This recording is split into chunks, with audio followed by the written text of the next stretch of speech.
ఇంతలోనే నేర్చుకునేవాళ్ళు రాలేదు అంటే ఎలా? నాకు నమ్మకం పోయింది. నేను అనుకున్నది ఏమీ జరగట్లేదు. చిన్నప్పటి నుంచి నేను ఏ పని సరిగ్గా చేయలేదు. కనీసం ఇప్పుడైనా చేద్దాం అనుకుంటే అత్తయ్య మధ్యాహ్నం నుంచి ఏమీ తినలేదు. కనీసం కాఫీ తాగమన్నా తాగలేదు. క్లాసులు ప్రారంభించబోయే ముందు ఎవరైనా చేరతారా చేరరా, ఎంతకాలం మనం దీనిని నడపగలం, ఇవన్నీ కూడా ఆలోచించుకోవాలి కదా. ఏమైంది నాకేవతికి? దీపావళి పటాసులా పేలుతుంది. డాన్స్ క్లాస్ లో ఎవరూ చేరలేదంట, తినడానికి కూడా రాలేదు. ఓ అదా విషయం. 40 మందిని చేర్చుకుని 80,000 సంపాదిస్తానని ఎవరో చెప్పినట్టు గుర్తే. ఒకరు కూడా చేరలేదా? ఇందులో నేను సంతోషపడ్డానికి ఏముంది? నేను అనుకున్నది చెయ్యలేకపోతే నీకు నీ పెళ్ళానికి సంతోషమే కదా. ఎవరైనా వస్తారో లేదో ముందే ఎంక్వైరీ చేసుకుని ప్రారంభిస్తే. ఈ ఊళ్ళో ఎవ్వరికీ కళాపోషణ లేదని తెలుసుకోలేకపోయాను. కళా పోషణ అంటే ఏంటన్నా? మీ అమ్మనడుగు. భరతనాట్యం విలువ ఎవ్వరికీ తెలియడం లేదు. అది సులభమైన విషయం కాదు.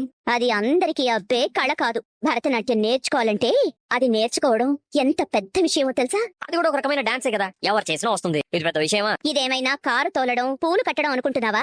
ఇది నేర్చుకుంటే జన్మ ధన్యం అవుతుంది. నీలాంటి వాళ్ళు ఉండబట్టే ఇలాంటి కళలు అంతరించిపోతున్నాయి. ఈ రోజుల్లో భరతనాట్యం నేర్చుకోవాలన్న ఆలోచనే ఎవ్వరికీ లేదు. తిన్నావా, పడుకున్నావా, తెల్లారిందా, ఇలాగే బ్రతుకుతున్నారు. అంతా నాశనమైపోతున్నాయి. శాపాలెందుకు పెడుతున్నావు? ఇప్పుడు నీ దగ్గర డాన్స్ లో చేరకపోతే లోకంలో కళలన్నీ అంతరించిపోయినట్టేనా? అవును మరి. ఇదొక ఊరు, ఇందులో ఉండేవాళ్ళే మనుషులు. వీళ్ళని నమ్మి నేను స్కూల్ పెట్టుకున్నాను చూడండి. కొంచెమైనా తినేసి వెళ్ళండి. నువ్వు కూర్చుని బాగా తిను. నూనె పోసి బత్తి పెట్టింది నువ్వే కదా. నాకు ఈ శాస్త్రి జరగాల్సిందే.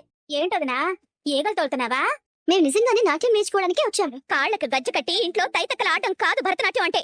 నేర్పించి చూడండి. సరిగ్గా నాతో కలిసి చేయగలవా?